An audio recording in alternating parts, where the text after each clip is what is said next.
A very good morning to all of you and welcome to new video of science and the today's topic is human eye. So let us start.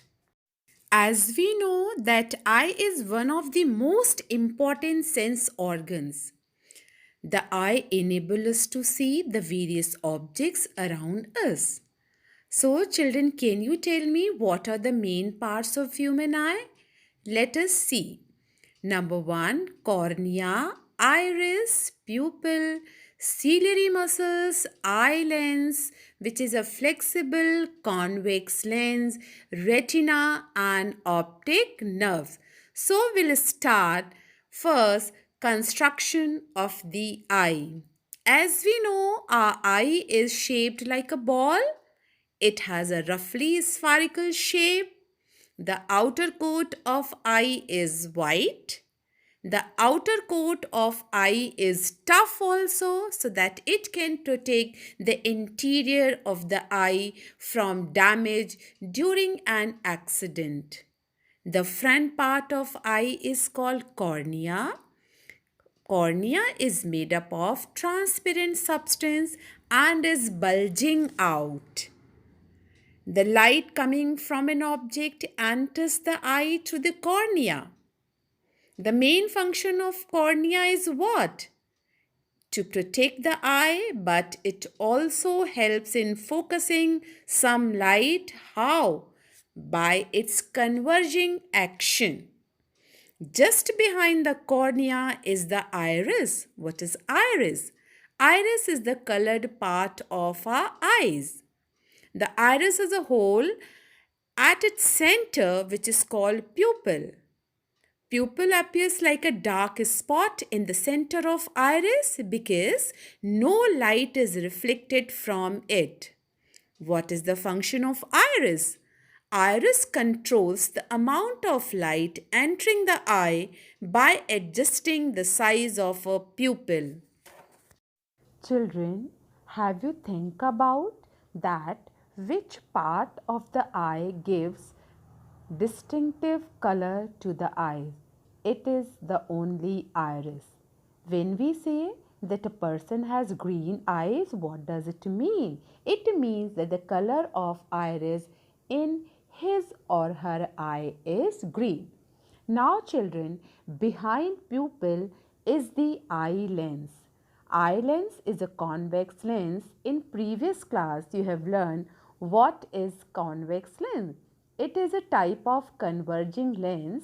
So, in our eyes, living convex lens is present, which is made up of transparent and flexible material like jelly. The eye lens is actually, as I told you, living because it is made up of transparent living cells which allow light to pass through them. The eye lens is held in position by ciliary muscles, whose one side is attached to the eye lens and the other side is attached to the eyeball. The ciliary muscles can change the curvature of eye lens and make it thin or thick according to the need of the eye. In other words, we can say the ciliary muscles can change the focal length, or we can say change converging power of eye lens according to the requirements of the eye to see distant objects as well as nearby objects. Focal length of the eye lens is controlled by ciliary muscles. So, what is the main function of ciliary muscles? First of all, it holds the lens in its position and change the converging power of the eye lens according to the need of eye. Children, if we compare our living convex lens with a glass convex lens, we will see that glass convex lens has a fixed thickness due to which its focal length or converging power is also fixed and cannot be changed. Now we will talk about the next part of our eye, which is called retina. So what is retina? The retina is a screen on which the image of an object is formed. The retina is behind the eye lens at the back part of the eye. The eye lens focuses the image of an object on the retina. The retina is attached to the optic nerve. The optic nerve carries the image formed on retina to the brain in the form of electrical signals. The space between cornea and eye lens is filled with a viscous liquid which is called aqueous humor, and the space between the eye lens and retina is filled with another liquid which is called vitreous humor. Now children, so we have here discussed about the various parts of our eye. Now I will explain you how actually our eye works. When we look at an object, then light rays coming from the object enter the pupil of the eye and fall on the eye lens. The eye lens is a convex lens as we had already discussed. So it converges the light rays and produces a real and inverted image of the object on the retina. The retina has a large number of light sensitive cells, and those light sensitive cells are cones and rods. When the image of the object falls on the retina, then the light sensitive cells generate electrical signals.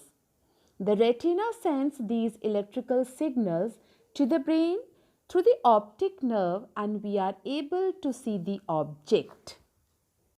At the junction of optic nerve and retina in the eye, there are no light sensitive cells, that is rods and cones, due to which no vision is possible at that spot, and this is called blind spot.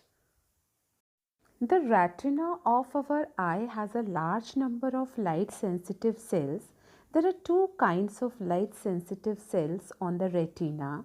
They are rods and cones. Rods are the rod shaped cells present in the retina of an eye which are sensitive to dim light. Rods are the most important for vision in dim light. Rod cells of the retina, however, do not provide information about the color of the object. Cones are the cone-shaped cells present in the retina of an eye which are sensitive to bright light. Cones also cause a sensation of color of objects in our eyes. Thus, cones present in the retina of our eye responsible for color vision, however, do not function in dim light. That's all for today's video, children. Thank you and have a wonderful day.